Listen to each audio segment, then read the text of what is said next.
जब शिक्षा का ज्ञान और आध्यात्म की गहराई एक साथ आती है, तभी डॉक्टर देवर्षि पल्लवी भट्ट जैसी शख्सियत इस दुनिया में आती है। डॉक्टर देवर्षि पल्लवी भट्ट एक नाम जो सिर्फ शिक्षा जगत में नहीं बल्कि आध्यात्म की दुनिया में भी अपनी एक अलग जगह रखता है। मणिपाल यूनिवर्सिटी जयपुर के डिपार्टमेंट ऑफ कंप्यूटर एप्लीकेशंस में प्रोफेसर के पद पर नियुक्त डॉक्टर भट्ट अपने 18 साल के टीचिंग और रिसर्च अनुभव से विद्यार्थियों को सिर्फ पढ़ाती नहीं बल्कि उन्हें बाहरी दुनिया के लिए सशक्त भी कर रही हैं। उन्होंने बनस्थली विद्यापीठ और पुणे यूनिवर्सिटी जैसे प्रसिद्ध संस्थानों में भी अपनी विद्वत का प्रमाण दिया है। एमटेक की gold medalist, certified ethical hacker और सीनियर मेंबर ऑफ IEEE होने के साथ साथ डॉक्टर भट्ट ने कंप्यूटर साइंस के क्षेत्र में भी अपना महत्वपूर्ण योगदान दिया है। उनके 50 से ज्यादा रिसर्च पेपर्स SCI, स्कोपस और WOS इंडेक्स जर्नल्स और कॉन्फ्रेंसेस में प्रकाशित हो चुके हैं। फिलहाल वो IoT, नेटवर्क सिक्योरिटी और ऑगमेंटेड रियलिटी जैसे एडवांस्ड विषयों में 7 PhD स्कॉलर्स को गाइड कर रही हैं, जो टेक्नोलॉजी की दुनिया में नए परचम लहराने के लिए तैयार बैठे हैं। लेकिन डॉक्टर भट्ट की यात्रा सिर्फ तकनीक तक सीमित नहीं, वो श्रीमद् भगवत गीता की गहन विदुषी और प्रशिक्षक भी हैं, जिन्होंने अपनी जीवन यात्रा को गीता के अध्ययन से रोशन किया। अपनी माँ से गीता का प्रथम ज्ञान पाकर पिछले 5 सालों से उन्होंने इस दिव्य ज्ञान को अपने जीवन में उतारा और अब यही ज्ञान वो अपने विद्यार्थियों, समकालीन लोगों और व्यक्ति विकास में विश्वास रखने वाले हर इंसान तक पहुँचा रही हैं। डॉक्टर भट्ट सिर्फ तकनीक और शिक्षा में ही नहीं बल्कि life skills, technical expertise, communication और सॉफ्ट स्किल्स के माध्यम से विद्यार्थियों को सफलता के नए मंच तक पहुंचाने में विश्वास रखती हैं। उनका विश्वास है कि सफलता सिर्फ विद्या से नहीं बल्कि व्यक्ति के विकास से मिलती है। डॉक्टर देवर्षि पल्लवी भट्ट एक ऐसी शिक्षक हैं जो सिर्फ शिक्षा नहीं देती बल्कि जीवन का दृष्टिकोण बदलकर विद्यार्थियों को एक नए सफर पर ले जाती हैं, जहां ज्ञान, व्यवहार और आध्यात्म का समर्पण उनका मार्गदर्शन करता है। तो चलिए जोरदार तालियों से स्वागत कीजिए डॉक्टर देवर्षि पल्लवी भट्ट का। वाह, क्या बात है, क्या बात है। मुझे लगा पूरी PhD हो सकती है अगर मैं करना चाहूँ तो। डॉक्टर पल्लवी भट्ट पर कैसी हैं आप? बहुत अच्छी sir, thank you for inviting me here. मुझे लग रहा है इतना ज्ञान का भंडारा आज के शो में है 1 घंटे के में। मैं हूँ मुकुल, मेरे साथ है डॉक्टर प्रोफेसर पल्लवी भट्ट और हम लोग बहुत सारी बेबाक बातें करेंगे। एजुकेशन सिस्टम पे बात करेंगे, हम गीता पे बात करेंगे, ज़िंदगी की गीता पढ़ने की कोशिश करेंगे। शुरुआत करते हैं। आज के कॉलेज डेज और आपके कॉलेज डेज में कुछ फ़र्क था? बहुत फ़र्क था। जब हम लोग कॉलेज में थे तो हमें तो स्कूल के बाद में बहुत ही ऐसा लगा था कि we are flying on the 9th cloud और इस तरह का फील आया था, एकदम चेंज। मगर अब जो स्टूडेंट्स हैं उनको शुरू से ही बहुत फ्रीडम मिली होती है। ग्रेट, बंक कर सकते हैं classes, that is true. But exposure to knowledge जो हमें नहीं मिलता था उस टाइम पर, वो उन्हें मिल रहा है because of this digitalization and mobile करा देता है। और जो एकदम ये रिवोल्यूशन आया है ना, उस रिवोल्यूशन के टेक्नोलॉजिकल रिवोल्यूशन इन लोगों को इनेबल कर रहा है इस चीज़ के लिए। ये चलिए एक पृष्ठ हो गया, लेकिन माइंडसेट आपके डेज में या पढ़ाई के दिनों में जब सिर्फ कंसंट्रेशन होता था पढ़ाई पे, बहुत सारी चीज़ें इतर आपको नहीं जाननी पड़ती थी। पढ़ना है तो लाइब्रेरी में जाइए या किताबें उधार मांग लीजिए। अब किताबों के इतर एक अलग संसार है जो ज्ञान दे रहा है आपको। उस पूरे वातावरण में बच्चों का क्या रियल टेस्ट हो पाता है? देखिए, अब स्टूडेंट्स जो है वो एक्सपेक्ट नहीं करते फैकल्टी से कि वो कुछ बुकिश पढ़ाएं, जो किताब में लिखा है वो पढ़ाएं, क्योंकि उनको तो इतना डेटा अवेलेबल है कि उनको हम क्या पढ़ा पाएंगे किताबों से रिलेटेड। उनको चाहिए हमसे तो वो है practical knowledge, application based knowledge, जो उनको वर्ल्ड के प्रॉब्लम्स को सॉल्व करने के लिए काम आएगी, ना कि किताबों से तो ज़्यादा ज्ञान वेब में भरा पड़ा है। और अब तो एक और नया आ गया है, generative AI, which is generating their answers for their problems in their questions, so which is a way ahead than the teachers, and we are also have to be very up to the mark.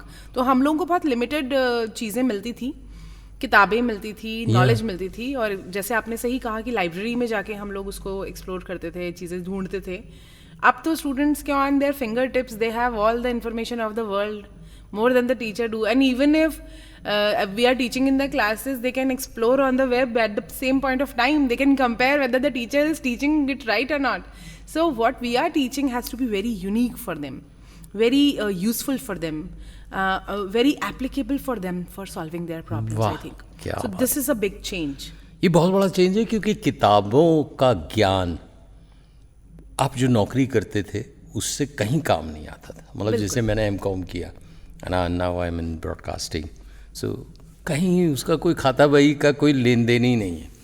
आज की दुनिया में वो पढ़ रहे हैं जो आप काम करना चाहते हैं. बिल्कुल बिल्कुल. सो संसार बदल गया एकदम. So what was your dream when आप कॉलेज में जब गई थी, तो क्या क्या ख्वाब पल रहे थे आपके? You won't believe it.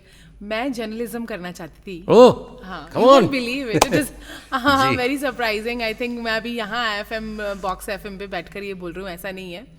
मैं क्यू में लगी भी थी एक यूनिवर्सिटी के पीजी करने के लिए, which is a journalism and mass communication, but somehow destined was something else. My father was more interested in computer applications because there was a buzz of computer science. Now, even today, we are listening to this buzz. तो उस time वो just start ही हुआ था. तो पापा was like कि हाँ आप कंप्यूटर साइंस करो. Journalism is not for females like that. So that time not much, but I was more interested in that. तो मेरा कोई ऐसा प्लान नहीं था कंप्यूटर साइंस लेने का.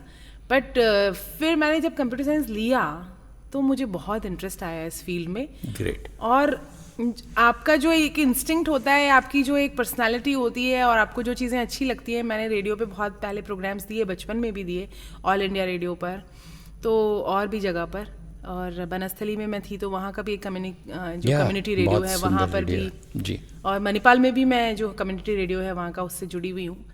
तो ये मैं अपनी हॉबी है और मेरी, और ये मैं पूरी कर रही हूँ जर्नलिज्म वाली. और computer science is my bread and butter and also my passion now.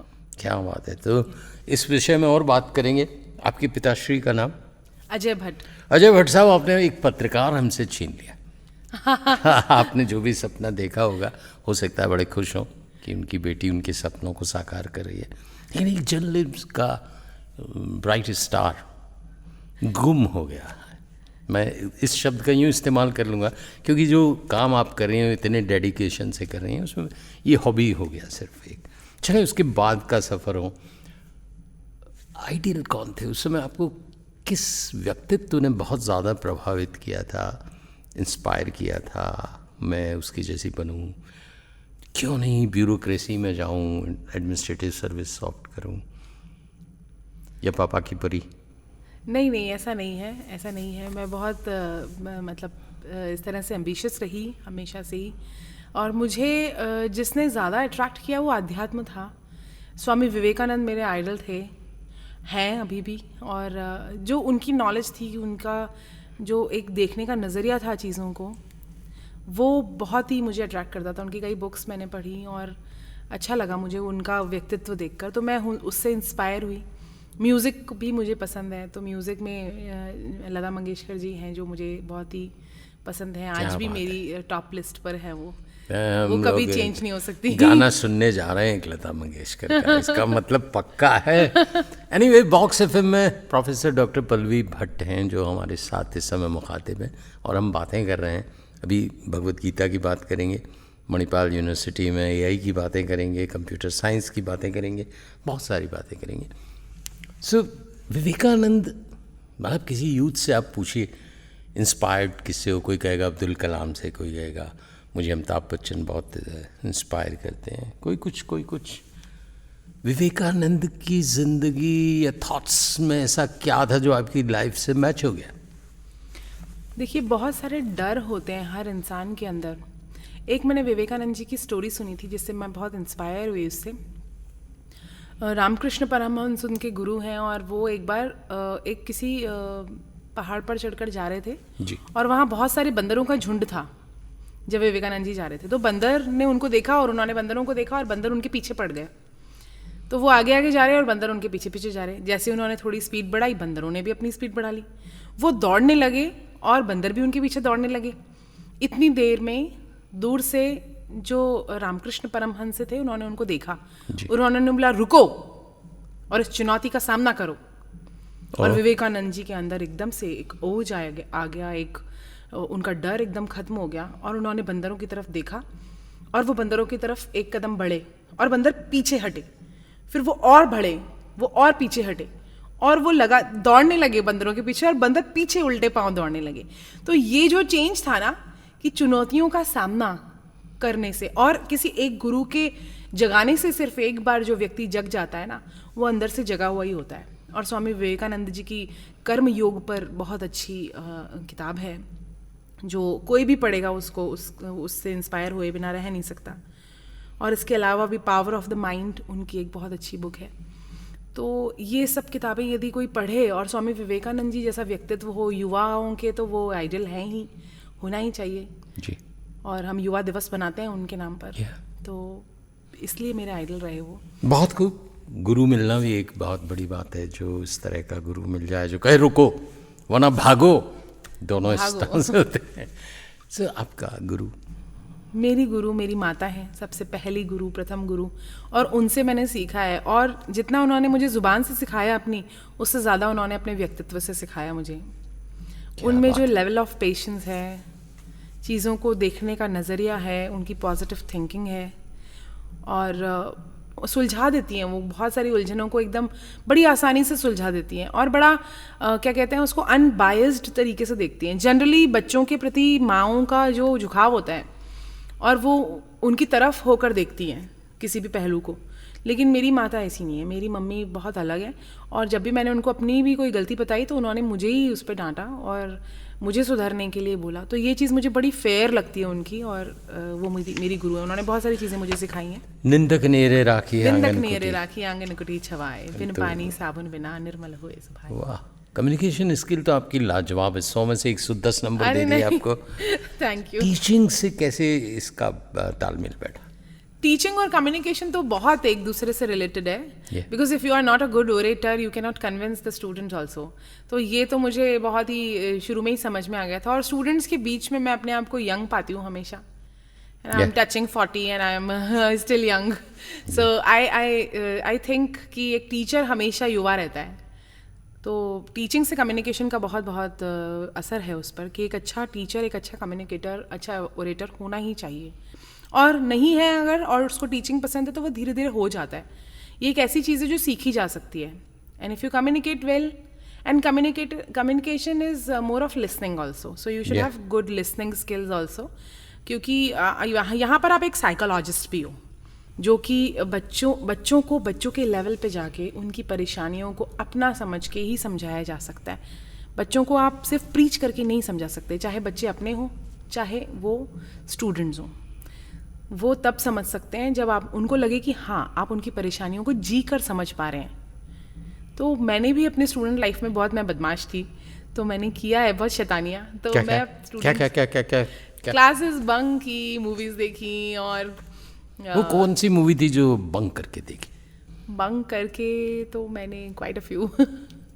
If I remember, मैंने एक वो देखी थी, मस्त मूवी थी एक, उर्मिला माथोंड का। या सो दैट मस्त ऐसे गाना था उसका, हम लोग हाँ, मैं मस्त। जी, बहुत बहुत बढ़िया बात कही पल्लवी जी आपने, जो ये कि कनेक्टिविटी बैठाना बच्चों से बहुत मुश्किल काम होता है। देखिए, बच्चों का अपना एक माइंड सेट है, अपनी फ्रीडम है, अपनी एनर्जी लेवल है।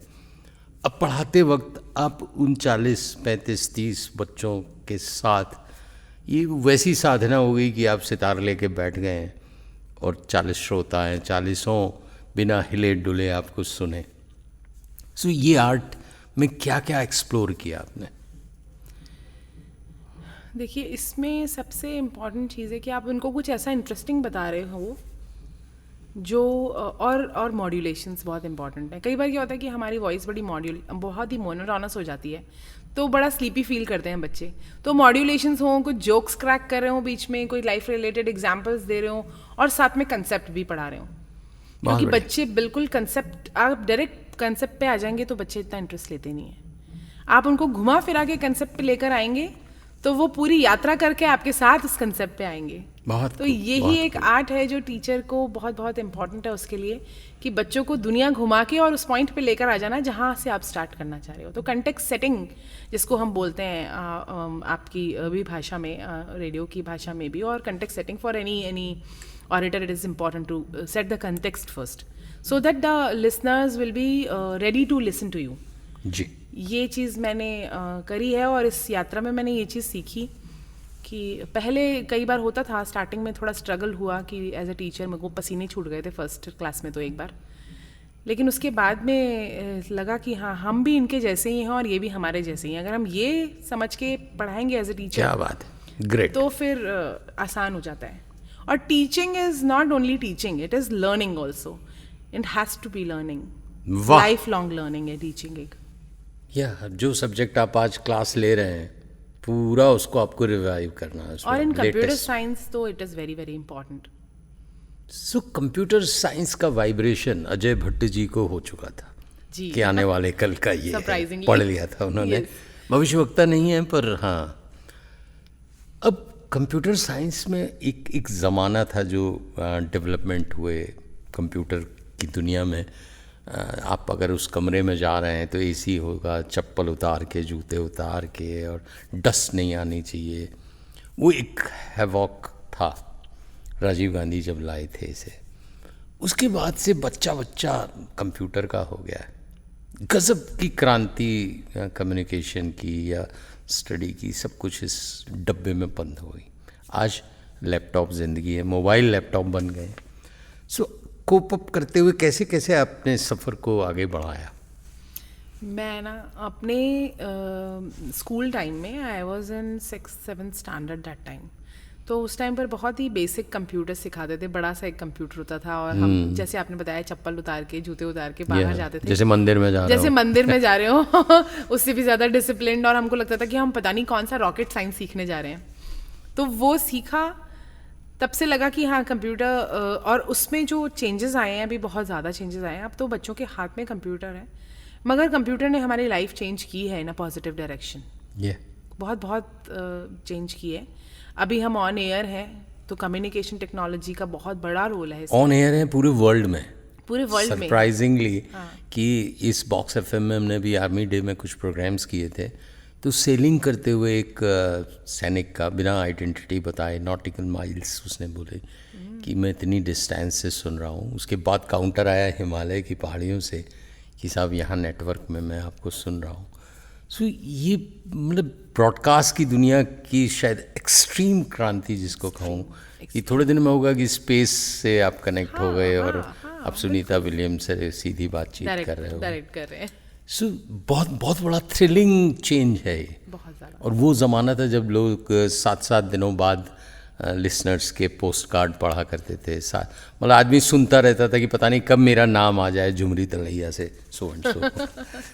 जी, तो वही इस कंप्यूटर चेंज की हम बात कर रहे थे कम्युनिकेशन के साथ। हाँ, तो कम्युनिकेशन में तो बहुत चेंजेस आए हैं। जैसे मैं बता रही हूँ अपने ही जर्नी, मेरी जर्नी में भी ज़मीन आसमान का अंतर आ गया। जब हमने कंप्यूटर सीखा था तब हम कोबोल, पास्कल और ऐसी लैंग्वेजेस भी हम कर रहे थे उस टाइम पर, और इवन सिखाई भी है मैंने वो लैंग्वेजेस। लेकिन अब पूरा तरह से चेंज हो गया है वो।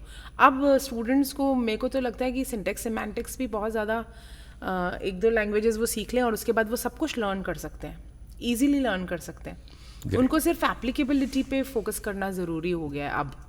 और as far as this technology revolution is concerned, every day, every month, every year, the technology is drastically changing. बहुत ज़्यादा। और बहुत सारी चीज़ें पॉजिटिव भी हैं इसकी, बहुत सारी चीज़ें नेगेटिव भी हैं। अगर हम साइबर सिक्योरिटी से रिलेटेड बात करें तो साइबर सिक्योरिटी तो एकदम से मुझे लगता है कि जो एकदम रैपिड चेंज हुआ है आफ्टर कोविड-19, कि सब कुछ 3 साल के लिए, 2 साल के लिए सारी क्लासेस जूम पर हो रही हैं, सारी एप्लीकेशंस चेंज हो गई, क्लासरूम टीचिंग का पूरा मोड बदल गया, वर्क फ्रॉम होम हो गया, लाइफ लॉन्ग लोग वर्क फ्रॉम होम कर रहे हैं। उसके बाद क्यों? क्योंकि इंफ्रास्ट्रक्चर देने की आवश्यकता नहीं है, बहुत सारी फैसिलिटीज़ देने की आवश्यकता नहीं है, वो तो बहुत ईजी हो गया, बहुत सारा रिसोर्स सेविंग हो गई उससे।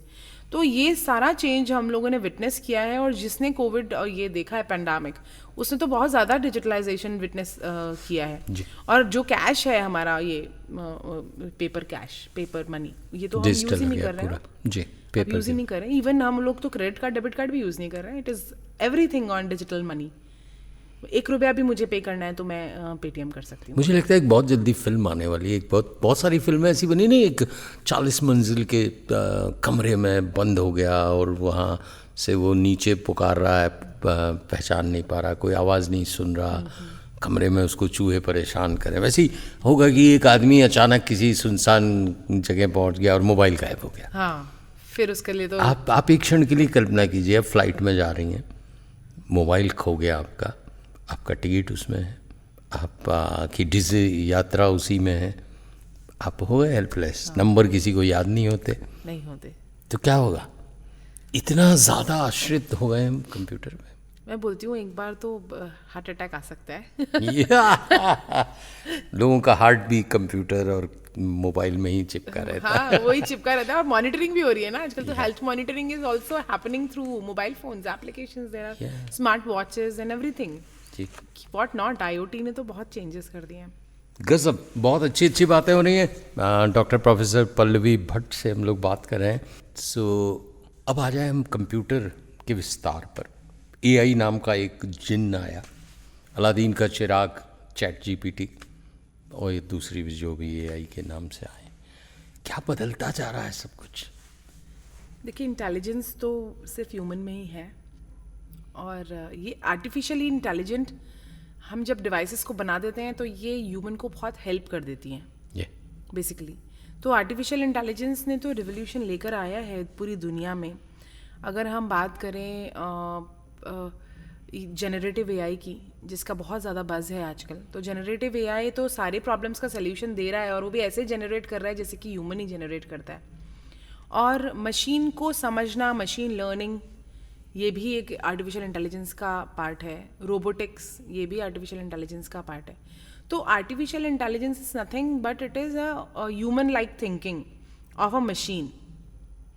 तो बट अभी मेडिकल साइंस की बात करेंगे तो वहाँ यूज़ हो रहा है, ऑपरेशन में यूज़ हो रहा है, डिजीजेज में यूज़ हो रहा है। सो ये बला है क्या? ये एक एरिया है कंप्यूटर साइंस का। कंप्यूटर साइंस का एक बहुत बड़ा इन्वेंशन है आर्टिफिशियल इंटेलिजेंस, जिससे हम एस्केप भी नहीं हो सकते, और जो बहुत ज़्यादा हेल्प कर रहा है हर एक फील्ड में। चाहे आप एरोनॉटिक्स की बात कर लो, चाहे मेडिकल साइंस की बात कर लो। डायग्नोसिस जो मेडिकल साइंस में है, वो पहले बहुत ज़्यादा मैनुअल होता था और उतना ऑथेंटिक भी नहीं होता था। Sometimes one doctor is saying something else and other doctor is saying something else. लेकिन अब आप देखेंगे तो बहुत ऑथेंटिक रिजल्ट्स आते हैं, 99%, 100% तक भी एक्यूरेसी है। मैं बहुत ही मूड भाषा में जानना चाहता हूँ, ये एआई जो है ये स्टडी करते हैं, ये डाटा से खेल खेलते, कंक्लूजन्स निकालते हैं, रिसर्च करते हैं, या कोई भविष्यवक्ता तो है नहीं? भविष्यवक्ता नहीं। जैसे कि एक छोटा बच्चा होता है, वो बहुत सारी चीज़ें ऑब्जर्व करता है, और ऑब्जर्व करने के बाद में वो अगली बार जब वही इंसिडेंट उसके साथ हो रहा होता है तो उस पर एक्ट करता है अपने गेन नॉलेज के हिसाब से। इसका मतलब वो डेटा कलेक्ट कर रहा है, इंफॉर्मेशन कलेक्ट कर रहा है एनवायरनमेंट से, और उसके बाद में वो एनवायरनमेंट से और एक्सपीरियंस जो उसने सीखा उस चीज़ से, उसके अकॉर्डिंग रिएक्ट कर रहा है। तो उसका एक प्रोग्रेस हुआ, जैसा वो पहले था उससे ज़्यादा उसके पास में नॉलेज आ गया क्योंकि उसने गेन किया एनवायरनमेंट से। सेम लाइक हम आर्टिफिशियल इंटेलिजेंस में डेटा फीड करते हैं, या वो डेटा लेता है जिस भी फील्ड से हमने उसको डेटा लेने के लिए ट्रेन किया है, और उसके बाद वो ऑटो ट्रेन होता है, स्वयं ट्रेन होता रहता है, और फिर उसके अकॉर्डिंग वो रिजल्ट्स देता है। बहुत बढ़िया। जैसे जैसे उसकी नॉलेज बढ़ती जाती है वैसे वैसे उसका एक्सपीरियंसेस के अकॉर्डिंग उसके रिजल्ट्स सही होते जाते हैं, अच्छे होते जाते हैं। जैसे ह्यूमन की इंटेलिजेंस बढ़ती है वैसे ही ट्रेनिंग के साथ में सारा खेल डाटा का है। सारा खेल डाटा का है, बिल्कुल। जितना ऑथेंटिक डेटा होगा, जितना साफ डेटा होगा, जितना क्लीन डेटा होगा, उतने अच्छे रिजल्ट्स होंगे। बस ग्रेट। सो बेसिक इसका अगर हम समझना चाहें, देखिए बहुत आम भाषा में तो ये है कि डेटाज धीरे फिल किए जाते हैं। मान लीजिए सारी रिसर्च इकट्ठी होके एक भानुमति का कुनबा बन गया। हाँ, उसमें से फिर जिसको जो चाहिए होती है जब कंप्यूटर आए थे तो बहुत बड़ी एक भ्रांति आ गई थी कि हम बेरोजगार हो गए। बैंक वाले बाबू हड़ताल पे थे कि साहब एक कंप्यूटर 10 लोगों की नौकरी खा जाएगा। आज कंप्यूटर नौकरियां दे रहा है लाखों लोगों का। सेम जिन्न एआई के बाद पैदा हो गया कि साहब एआई आ गया, म्यूजिशियंस गायब, डिलीट बटन की तरह सब सिंगर्स डिलीट। हमारी वॉइस इंडस्ट्री में बहुत बड़ा चैलेंज आ गया साहब, एआई से अमिताभ बच्चन की कॉपी कर लीजिए, हेमा मालिनी की कॉपी कर लीजिए, देयर इज़ नो नीड। फिर आया राइट्स का मामला। सो ये एआई जो है, आप तो क्योंकि कंप्यूटर साइंस की हेड हैं, एआई के रूप में फ्यूचर क्या देख रही हैं? देखिए, हम ऐसा नहीं कह सकते। जैसे कैलकुलेटर आया था तब भी लोग घबरा गए थे कि अब कैलकुलेशंस मैनुअली बंद हो जाएंगी, है ना, क्योंकि लेकिन हमको इंटेलिजेंट और बनना है उससे, क्योंकि हमने एक मशीन को तो इंटेलिजेंट बना दिया जितने इंटेलिजेंट हम थे, तो क्या हम उतने इंटेलिजेंट रह जाएं? अब हमें अपनी प्रोग्रेस भी करनी होगी, क्योंकि हम मशीन को इंटेलिजेंट बना रहे हैं। जी, हम मशीन के बाप हैं। हमने बनाए हैं, हम मशीन के बाप हैं। हाँ, एग्जैक्टली। तो डरने की जरूरत सिर्फ उनको है जो कि उसको सीखना नहीं चाहते हैं, जो उससे डर रहे हैं कि ये हमारे लिए एक थ्रेट है। लेकिन अगर वो सीख रहे हैं तो वो उनका एक हेल्पिंग हैंड है, वो उनको इतना अच्छे से और बढ़िया परफॉर्मर और अच्छा एक एम्प्लॉई, एक अच्छा आर्टिस्ट, एक अच्छा सक्सेसफुल बिजनेसमैन, एक अच्छा ड्राइवर, सब कुछ बना सकता है। जो आप हैं उससे बेहतर आप बन सकते हैं if you are learning. You have to live with the change. If you are challenged with the change, then it is up to you. I mean, if you have to accept the change, you have to accept the change, and then only you can, sky's the limit then. Because artificial intelligence कोई ऐसी चीज़ नहीं है कि कोई अपने आप पैदा होने वाली चीज़ है। ह्यूमन माइंड, अल्टीमेटली तो ह्यूमन माइंड नहीं उससे बनाया, और ह्यूमन माइंड उसी से थ्रेट होने लग गया। गजब की बात कही आपने। क्यों वो कमजोर लोग? इसलिए क्योंकि जनरेशंस दर जनरेशंस हमें चेंजेस आते हैं, और हर जनरेशन चेंजेस को रेजिस्ट करती है इनिशियली। वाह। और धीरे धीरे एक्सेप्ट कर लेती है, और उसके बाद उसे जीना सीख लेती है, और उसके बाद उसकी मास्टर बन जाती है। तो यही हो रहा है, और आर्टिफिशियल इंटेलिजेंस में भी ऐसा ही होगा। बिल क्लिंटन आए थे जयपुर में जी, और कंप्यूटर नई चीज़ थी। डेयरी ने यूज़ किए थे कंप्यूटर्स, और वो अनपढ़ स्त्रियां जो गांव की थी, वो लेक्टोमीटर और उसमें कंप्यूटर में डालती थी डाटा, और दूध में कितना वो प्योरिटी है वो बता के उसके हिसाब से पेमेंट करती थी। सो उनको कंप्यूटर पे ऑपरेट करते देखकर घूंघट में स्त्रियां, कल्पना कीजिए, अमेरिका का प्रेसिडेंट अद्भुत रूप से गदगद था कि भाई मेरे यहाँ टेक्नोक्रेट जो बड़े बड़े लोग हैं वो जाके कंप्यूटर का इस्तेमाल करते हैं, और यहाँ 8वीं पास 6ठी पास घूंघट में ओढ़ी भारतीय स्त्रियाँ कंप्यूटर से खेल रही हैं। वो डांस करने लगे रोड में इस घटना के बाद, खुशी से, dance of progress. Same thing computer आने के बाद भारत ने कंप्यूटर पे मास्टरी कर ली। कंप्यूटर जगत की जितनी टॉप मोस्ट कंपनियां, सबके भारत के लोग आधिपत्य में हैं, ब्रेन बन गए। एआई आने के बाद बहुत थ्रेट हुई, चाइना अमेरिका की लड़ाई चली। How you see India? Bharat जो है वह, उसकी फतेह है हमेशा। भारत तो हमेशा से ही गुरु रहा है हर क्षेत्र में। चाहे आप टेक्नोलॉजी की बात कर लें, आप बड़े से बड़ी कंपनी को भी देख लें ना, उसके जो बड़े बड़े टेक्नोक्रेट्स हैं जी, तो वो सब इंडियंस हैं। So we are running this world, we have to accept it, and हमको इसका कॉन्फिडेंस होना चाहिए। We should be proud of it. तो हम इंडिया कहीं पीछे नहीं है उससे। घूंघट लगा के अगर कोई स्त्री लैक्टोमीटर से दूध के अंदर की प्योरिटी चेक करती है, तो ये कितना अच्छा तालमेल है एक, कि हम अपनी संस्कृति को भी साथ साथ बचाए हुए हैं, और टेक्नोलॉजी में भी आगे बढ़ रहे हैं। हम लोग कुछ अच्छी बात होती है तालियां बजाते हैं। Thank you so much. यह संस्कृति के साथ प्रगति, गजब में मिठास है इस बात में। जी बिल्कुल। जी सॉरी, आपके फ्लो को रोक दिया मैंने। हाँ, नहीं, आप बिल्कुल सही कह रहे थे।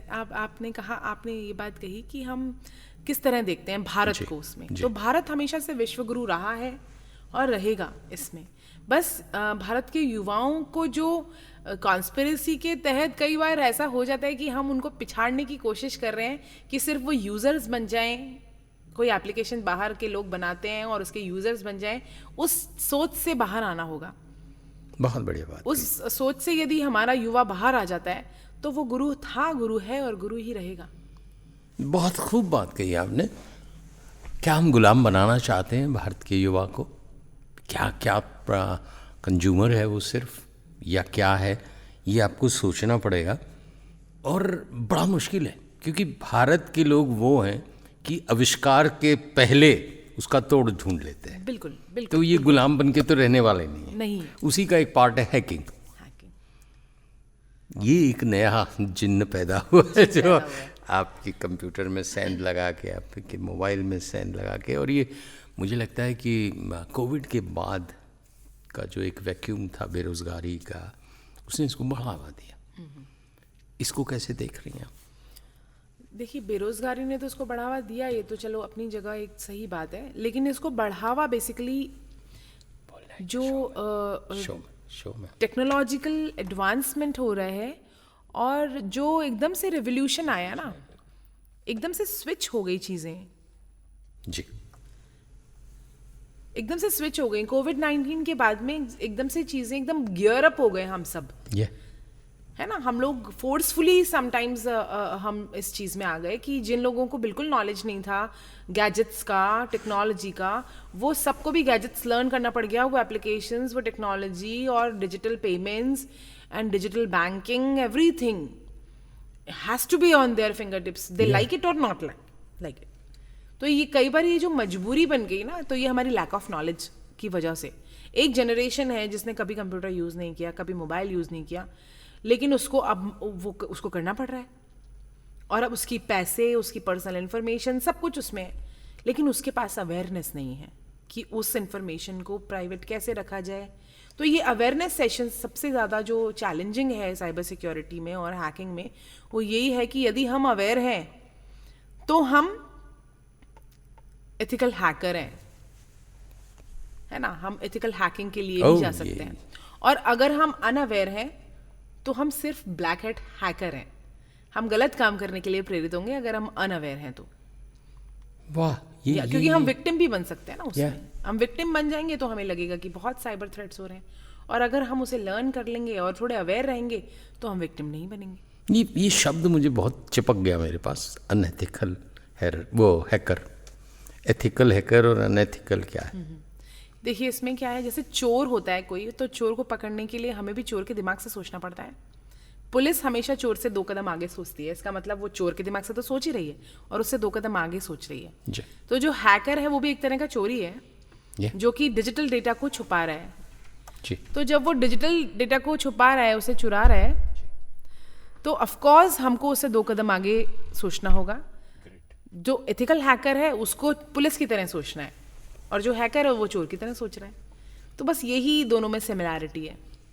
ये जो बीच में मैंने बहुत सारी चीज़ें सुनी कि किसी ने माइक्रोसॉफ्ट में कुछ हैकिंग करी, या किसी ने किसी गूगल में हैकिंग की और उसको करोड़ों का इनाम दिया गया। एथिकली मानूंगा इसको कि भाई वो, आप कहते हो मेरा अभेद्य किला है और वो उसमें सेंध लगा लेता है। सो ये भी कोई प्रोफेशन? हाँ, ये भी एक प्रोफेशन है। इसको बग बाउंटी कहते हैं। बग बाउंटी और भी बहुत सारे टर्म्स इसके लिए यूज़ होते हैं। बेसिकली जो बहुत कहती हैं ये रोबस्ट है हमारी वेबसाइट, फॉर एग्जांपल गूगल है, माइक्रोसॉफ्ट। रोबस्ट मतलब हो गया कि अभेद्य रोबस्ट है, जो अभेद्य है, इसको नहीं तोड़ा जा सकता। मेरा ज्ञान आज बहुत बढ़ रहा है। हमने इसको बहुत ज़्यादा प्रोटेक्ट किया हुआ है और हम बहुत कॉन्फिडेंट हैं कि इसको कोई ब्रेक नहीं कर सकता।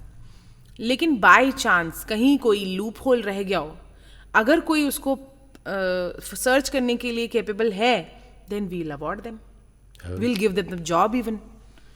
तो ये चीज़ बग बाउंटी है और ये एक प्रोफेशन है। बिल्कुल ग्रेट, बहुत सारी नॉलेज हुई। देवर्षि डॉक्टर पल्लवी भट्ट, ये बहुत बड़ा विषय है जिसपे तो बात करेंगे, लेकिन रैपिड फायर के साथ हमारा जी। सबसे पहला सवाल, भगवद गीता का एक ऐसा वर्स जो आप हर दिन याद करती हैं। जो सब याद करते हैं और जिसके बेसिस पे सब कहते हैं कि हम भगवद गीता को जानते हैं।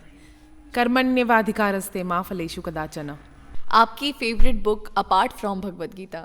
मेरी favourite book apart from Bhagavad Gita Shrimad Bhagavatam. अगर आप भगवद गीता के किसी कैरेक्टर को अपनी लाइफ में गाइड बना सकती तो वो कौन होता? Shri Krishna of course. गीता पढ़ने के बाद आपका सबसे फेवरेट डेली रूटीन क्या बना? चैंटिंग, नाम जप। आपके लिए सबसे चैलेंजिंग श्लोक कौन सा था? सर्वधर्मान परित्यज्य मामेकम शरणम व्रज। आप चैलेंज नहीं लग रहा है। टेक्नोलॉजी या स्पिरिचुअलिटी, किसकी तरफ आप ज़्यादा अट्रैक्ट होते हैं? बोध। आपके लिए सक्सेस का एक श्लोक?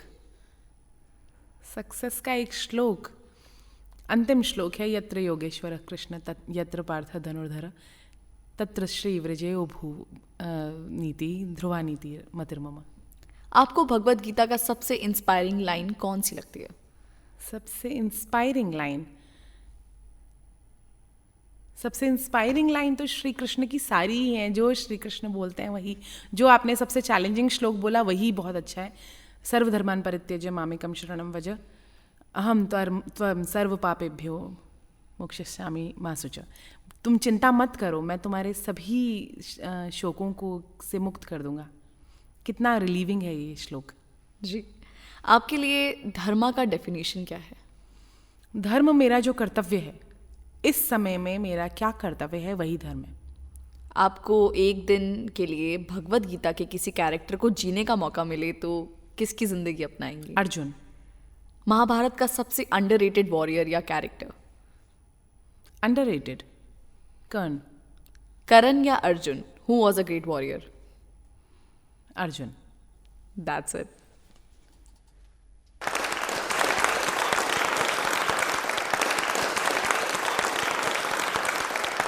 मज़ा आ गया, क्या बात है। तुमने वो पृष्ठ खोल दिया हमारा जो भी हमने खोला ही नहीं था। अभी हम कंप्यूटर साइंस और उस पर आए थे, तो अब कंप्यूटर साइंस को तुरंत डिलीट किया जाए क्योंकि इतना बढ़िया विषय खुल चुका है भगवद गीता का। सो पहला सवाल उठता है, ये इससे गीता से अटैचमेंट बाय चांस या पढ़ते पढ़ते कैसे अकस्मात?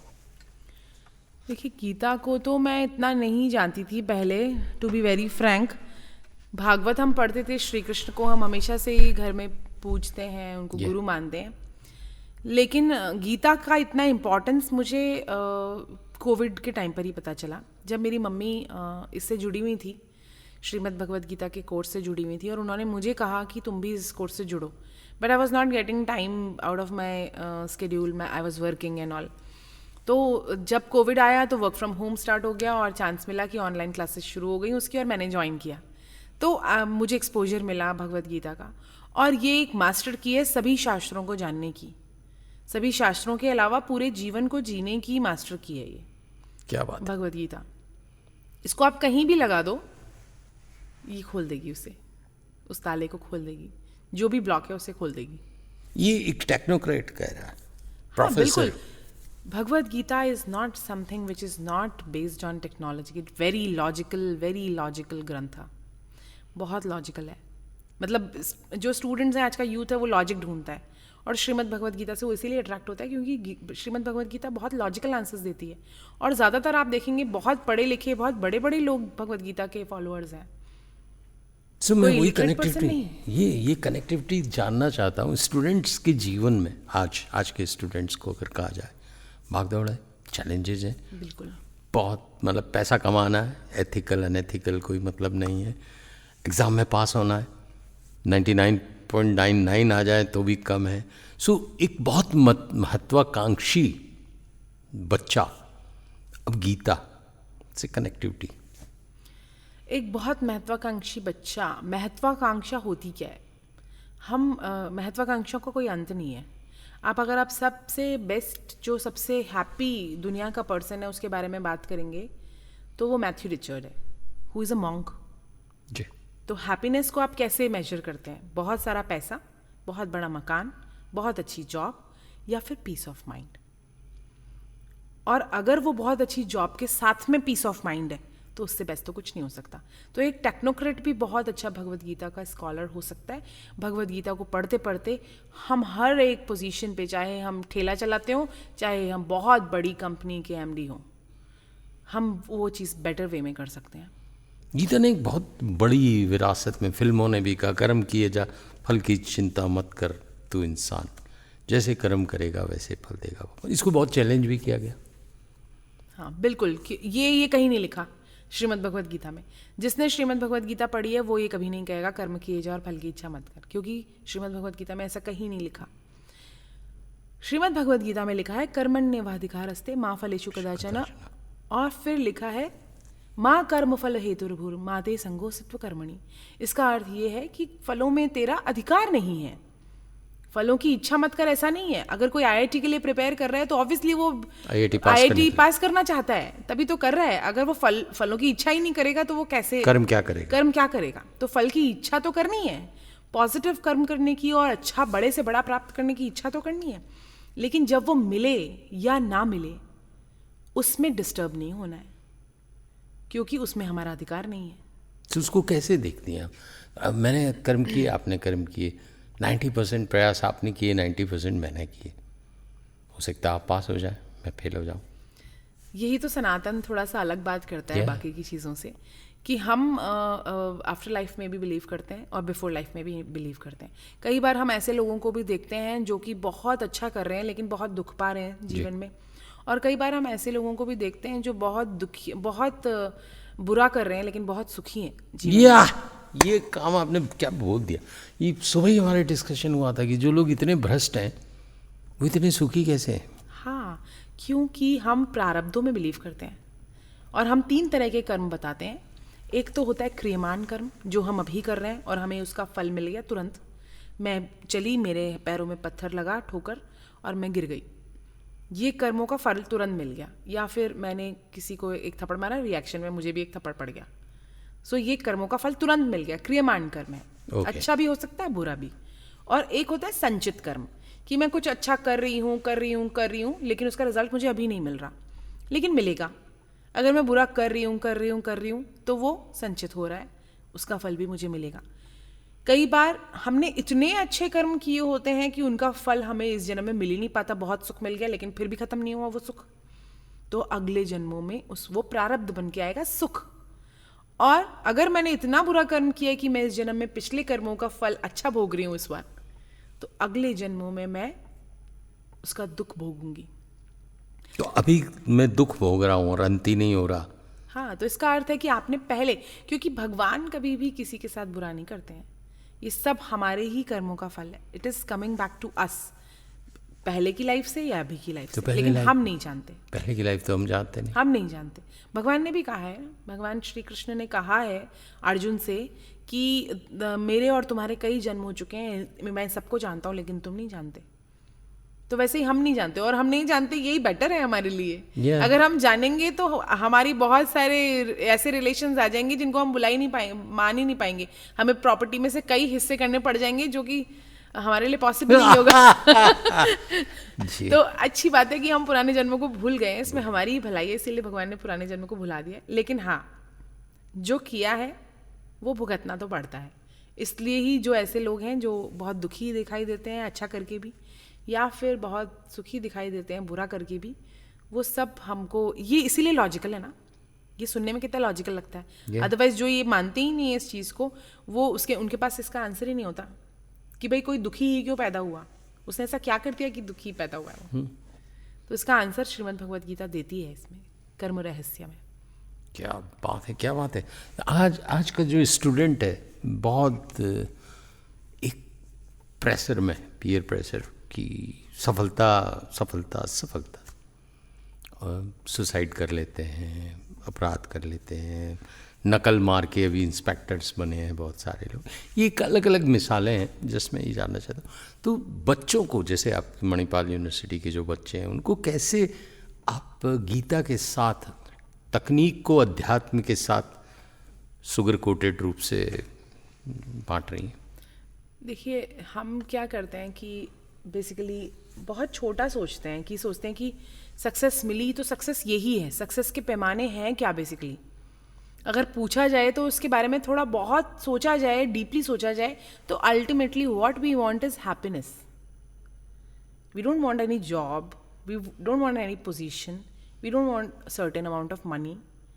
हमें चाहिए क्या अल्टीमेटली? पोजीशन. अगर आइसोलेटेड एक पर्सन को करोड़ों रुपया देकर जी, और कह दिया जाए कि तू एक जंगल में रहे आराम से और बंद तेरे को कमरे में सारी रहे. लग्जरी तेरे को प्रोवाइड करवा दी जाएगी, तो पिंजड़ा तो सोने का हो या लोहे का, वो पिंजड़ा ही होता है. कोरोना में ये हमें महसूस हाँ, हो ये गया हमें था. महसूस हो गया. कितना भी रुपया था लेकिन एक सांस भी हम उससे नहीं खरीद पाए. बहुत सारे लोग नहीं. ऑक्सीजन का एक टुकड़े की कीमत तुम क्या जानो बाबू. हाँ, कोरोना बाबू. कोरोना से पीड़ित बाबू. तो सेम वही चीज़ है. इसलिए जो यूथ है उसको थोड़ा वृहद सोचना चाहिए, बड़ा सोचना चाहिए. और श्रीमद् भगवद गीता पढ़ने से ये जो बड़ी सोच है हमारे पास आ जाती है. जो बड़ी सोच के बारे में हम बात करते हैं वो आ जाती है. जी. और बड़ी सोच यही कहती है कि गोल, अल्टीमेट गोल बहुत ऊंचा है. जो जिस गोल के चक्कर में हम सुसाइड कर रहे हैं, क्राइम्स कर रहे हैं, तो इसका मतलब है कि हम अपना जो इतना अमूल्य जीवन, कितना सुंदर जीवन हमें मिला है, वाह, उसको हम खराब कर रहे हैं. गजब. एक प्रश्न उभर के आया है. देवर्षि पल्लवी भट्ट, मैं जब आपसे एक टेक्नोक्रेट के रूप में बात कर रहा था, एक अलग दुनिया थी. अभी मुझे लग रहा है किसी संत से बात कर रहा हूं. अरे नहीं. वाह, मजा आ गया बहुत. पुण्य क्या है, कर्म और पाप क्या है, कुछ ऐसे ही जस्ट. देखिए, हम डिफाइन कर लेते हैं अपने ही शब्दों में उनको कि ये पाप है. मेरे लिए हो सकता है वो पाप हो, आपके लिए हो सकता है वो पाप ना हो. मेरे लिए हो सकता है कुछ चीज़ पुण्य हो और आपके लिए हो सकता है वो पुण्य ना हो. तो ये इसकी डिफाइंड डेफिनेशन, जैसे कि हम किसी एक पर्टिकुलर वर्ड की डेफिनेशन वो ऑक्सफोर्ड डिक्शनरी या किसी एक ऐसे ऑथेंटिक बुक में देखते हैं, वैसे ही पाप और पुण्य की डेफिनेशन देखने के लिए भी हमारे शास्त्र प्रमाण है कि पाप क्या है और पुण्य क्या है ना. तो वो शास्त्र प्रमाण है. और हम चाहे किताब पढ़ें चाहे नहीं पढ़ें, हमारे मन में बैठा हुआ एक सोल है हमारी, वो हमें डायरेक्शन देती है. यदि हम चोरी कर रहे होंगे, कोई नहीं दिख रहा होगा हमें, तो भी हमें डर होगा अंदर से. इसका मतलब क्या है? जब भी हम कोई गलत काम करेंगे, पाप करेंगे, तो हमारे अंदर डर अपने आप आएगा. वही डिफाइंड डेफिनेशन है इसकी. जब आपका मन कह रहा है कि ये काम सही नहीं है, वो पाप है. और जब आपका मन कह रहा है कि आप ये काम सही है, वो पुण्य है. लेकिन उसके लिए शास्त्र प्रमाण है, ये भी बहुत आवश्यक है. क्या बात है, क्या जब बात नहीं समझ में आए तो शास्त्र की तरफ जाना तभी तो अर्जुन को कृष्ण ने समझाया कि भाई ये रिश्तेदार नहीं है. मार. न्याय अन्याय. न्याय अन्याय को भी हम बहुत लिमिटेड स्कोप से देखने लग जाते हैं कि ये इस परिस्थिति में हमारे साथ में न्याय नहीं हो रहा है, भगवान हमारे साथ न्याय नहीं कर रहे हैं. लेकिन जिसके बारे में हमने बात की, संचित कर्म और प्रारब्ध के बारे में, तो न्याय तो भगवान के घर में हमेशा न्याय होता है. और अल्टीमेटली न्याय हमारे हाथ में नहीं है. फॉर एग्जाम्पल, अगर मुझे बोला जाए कि किसी ने कोई क्राइम किया है तो मैं उसको मार सकती हूँ और वो न्याय है उसके साथ में, but I am not authorize to do so. मेरी अथॉरिटी में क्या है न्याय? मेरी अथॉरिटी में ये है कि I should go to police and report. पर हम कोशिश तो करेंगे नहीं कि उसको जेल हो. हाँ, तो ये कोशिश करना हमारे लिए न्याय है. यानी कि रिजल्ट हमारे हाथ में नहीं है, ना ही वो अथॉरिटी हमारे हाथ में है कि हम न्याय कर दें. वो न्यायाधीश के हाथ में है ना. वैसे ही कई बार किसी ने हमारे साथ बुरा किया तो हम उसके साथ तुरंत बुरा कर दें, ये न्याय नहीं है. वो न्यायाधीश है, उसके हाथ में है. वो सबसे ऊपर जो न्यायाधीश है वो उसका करेगा. हमें सिर्फ अच्छा ही करना है सबके लिए.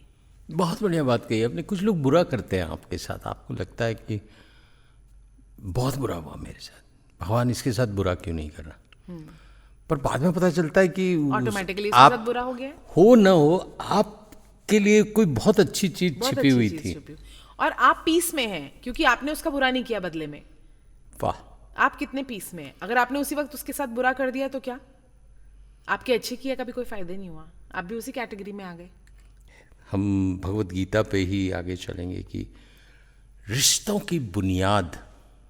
आज किसी ने बहुत अच्छा कहा था, पानी रिश्तों की तरह बह रहा है.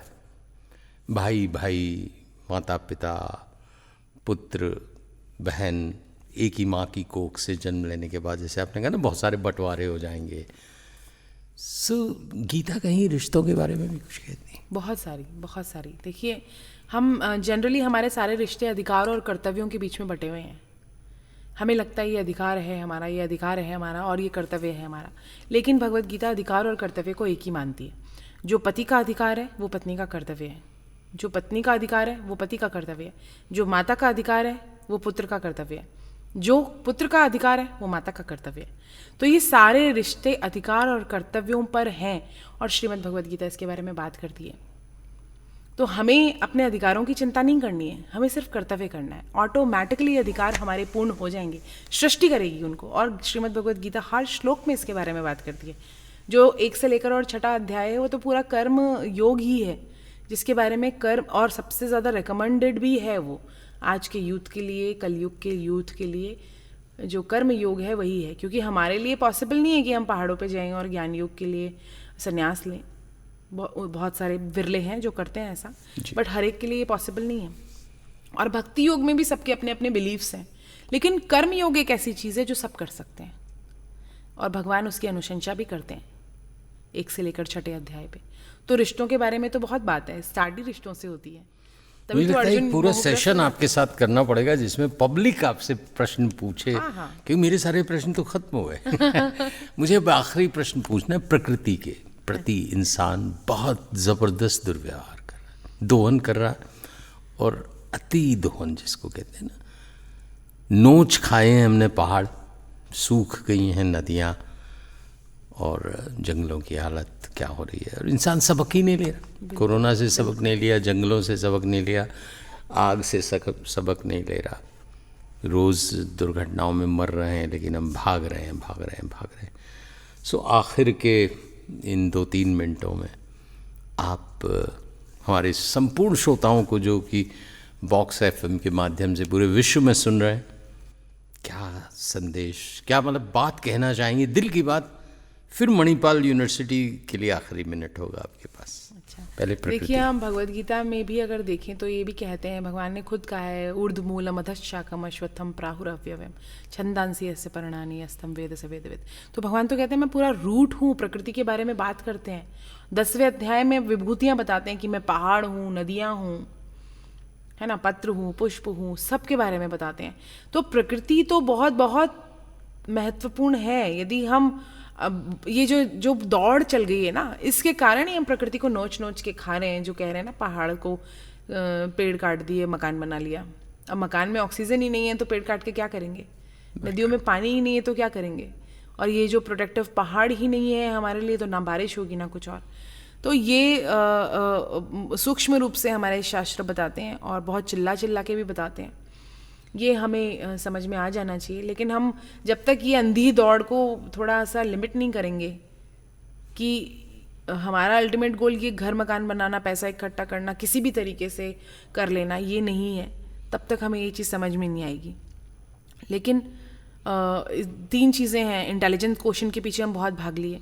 आप सब डिप्रेशन में इमोशनल क्वोशेंट के पीछे भाग रहे हैं कि इमोशनल क्वोशेंट बहुत इंपॉर्टेंट है, लेकिन spiritual quotient is very very important. It is a base of your emotional quotient and intelligence quotient also. If the base is foundation is strong, then the entire building is, दोनों चीज़ें बन जाएंगी। बिल्कुल। तो spiritual quotient पे हम काम करें, थोड़ा हमारे यूथ को करवाएं, हम करें, तो फिर ऑटोमेटिकली उनका इमोशनल क्वोशेंट भी बहुत स्ट्रांग होगा। ना ही वो डिप्रेस होंगे, ना ही वो परेशान होंगे, और इंटेलिजेंट तो होंगे ही होंगे। बॉक्स FM चाहेगा कि इस विषय में हम लोग ज़रूर इस बातचीत करें आगे, बिल्कुल, और सेशन करें। 2-3 आप जैसे विद्वजन इकट्ठे हो जाएं। तो कुछ बच्चों को, अभी MGD की स्कूल की प्रिंसिपल चाह रही थी कि उनके बच्चों के साथ कोई सेशन हो। संस्कारों को बोने की बहुत ज़रूरत है छोटे बच्चों में, आने वाली पीढ़ी को पता भी नहीं है। इवन हम मणिपाल के स्टूडेंट्स को भी बिल्कुल आपके यहाँ पर इन्वाइट करेंगे। स्वागत है आपका एकदम। अब आखिरी मणिपाल का नाम आपने ले लिया। हाँ जी, हाँ जी। मणिपाल के बच्चे भी आपको सुन रहे हैं। हाँ जी। बहुत सारे लोग जो मणिपाल में नहीं पढ़ रहे हैं। हम चाहते हैं कि आपकी यूनिवर्सिटी की USP दूसरों से विलग क्या है, ये आपको हम 2 मिनट देते हैं अपनी यूनिवर्सिटी के बारे में बताने के लिए। मणिपाल यूनिवर्सिटी जयपुर एक यूनिक यूनिवर्सिटी है। इसके वैल्यूज़, इसके एथिक्स और इसका ह्यूमन टच, ये इनके वैल्यूज़ ही हैं। और ह्यूमन टच का मतलब बहुत एम्प्लॉय फ्रेंडली, बहुत स्टूडेंट फ्रेंडली है। सबसे ज़्यादा इंफ्रास्ट्रक्चर तो आप देखेंगे, इट्स मैस्मराइजिंग, बहुत सुंदर है। लेकिन उसके अलावा जो इंसान को महत्व देना, एम्प्लॉयज़ को महत्व देना, हर एक इंडिविजुअल वहाँ पर एक डिसीजन ले सकता है, हर एक इंडिविजुअल वहाँ अप्रोचेबल है।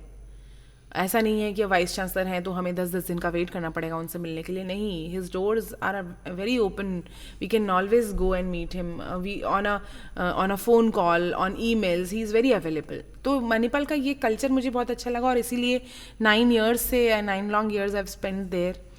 और एक बहुत अच्छी यूनिवर्सिटी है स्टूडेंट्स के लिए भी, और जितना जल्दी मणिपाल यूनिवर्सिटी ने प्रोग्रेस किया जयपुर ने, वो मैंने देखा नहीं मेरे एक्सपीरियंस में। अभी यहाँ पर उसको 12 साल हुए हैं, 2011 में बनी थी, 2012 से मतलब ग्रो करना शुरू किया और अब 2025 है, तो अप्रॉक्सीमेटली 13 साल हुए हैं। और उसमें आप देखेंगे तो हमारे पास में अप्रॉक्सीमेटली 16,000 प्लस स्टूडेंट्स हैं। 16,000 हाँ। और प्लस एनवायरनमेंट के लिए भी, जैसे आज आप वाटर कंजर्वेशन डे के बारे में बात कर रहे हैं, तो वहाँ पर ज़ीरो डिस्चार्ज है हमारे यहाँ। ज़ीरो डिस्चार्ज मतलब सारा पानी हम रिसाइकिल करते हैं, सारा पानी वहीं यूज़ होता है, एनवायरनमेंट के लिए यूज़ होता है, पेड़ों के लिए यूज़ होता है, फ्लश के लिए यूज़ होता है, वॉशरूम्स में यूज़ होता है, लेकिन बाहर डिस्चार्ज नहीं होता। वाह। तो हम और पेड़ आप देखें वहाँ, मतलब जो ग्रीनरी कर रखी है राजस्थान के, बिल्कुल यहाँ पर हमने इतना बाग उगाया हुआ है, तो सुंदर है। आप सब विजिट करें, मैं तो यही कहूँगी।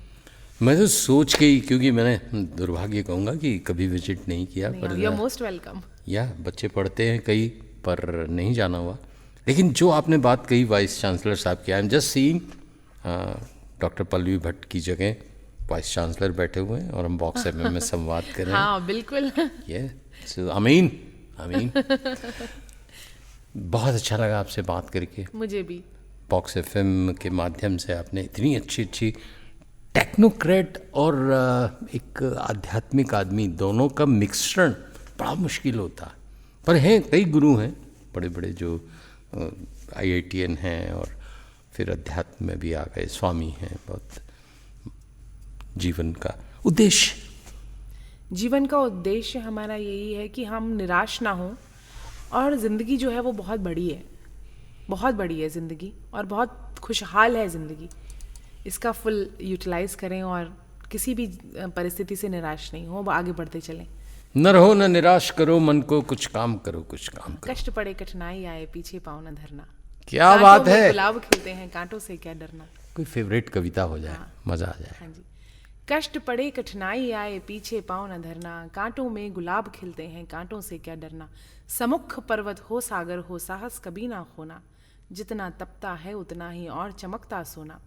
जो हार कभी ना माने जीत उसी की होती, जो गहरे सागर में जाता वह पाता है मोती। जो गहरे सागर में जाता वह पाता है मोती। वाह, यू आर रियल ब्रॉडकास्टर। बहुत मज़ा आया आपसे। मुझे लग रहा था अलग से रिकॉर्ड करवाता हूँ कविता, फिर हम ब्रॉडकास्ट करेंगे इसको। बहुत बहुत आभार आपका doctor Pallavi Bhatt. Thank you so much for बहुत अच्छा लगा। बहुत अच्छा लगा। My best wishes to all the listeners. Thank you.